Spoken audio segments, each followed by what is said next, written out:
मुसीबत की जगह मैडम जी। तुम्हें सजा मिलेगी। सॉरी की कचौरी किसी और को खिलाना सरपंच। और अपनी तो दुर्गति हो गई है ये।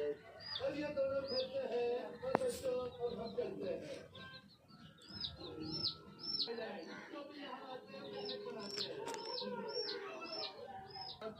तो लेट जाओ। लो लेट गए। कितने बड़ा ये हॉर्न? बैठा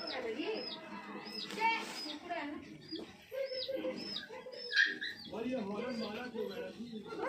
चलो पता करते हैं।